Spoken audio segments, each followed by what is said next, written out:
మధ్యకాలంలో టీడీపీ వాళ్ళు ఇష్టం వచ్చినట్టు మా ఎమ్మెల్యే గారు పిన్నెల రామకృష్ణారెడ్డి మీద డైలీ ఒక కథనం. వాళ్ళ మీడియా TV5 కానీ ABN కానీ ఈటీవీ కానీ మా ఎమ్మెల్యే గారి మీద దుష్ప్రచారం.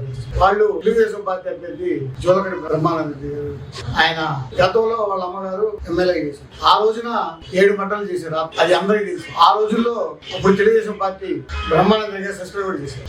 ఈ రోజున మా ఎమ్మెల్యే గారి గురించి మర్డర్లు చేస్తారు, గొడవలు చేస్తున్నారు అని ఇష్టం వచ్చినట్టు మాట్లాడు. ఆయన మర్డర్లు ఎన్ని చేసేటట్లయితే 4 సార్లు ఎమ్మెల్యే గారు గెలిచేవాడు కాదు. ఏ రోజు గొడవలంటే ఆయన చాలా దూరం ఉంటుంది. మనకి ఎందుకు గొడవ, మనకు అవసరం లేదు, ఏదైనా సరే న్యాయంగా పోదాం, ఇబ్బంది లేదు, మనం 5వ సారి గెలవబోతున్నాము, దానికి ఈ 5వ సారి నిదర్శనని నేను చెప్తాను. ఈ బుద్ధ వెంకన్న గారు ఇష్టం వచ్చినట్టు నోటికి వచ్చినట్టు మాట్లాడుతున్నారు.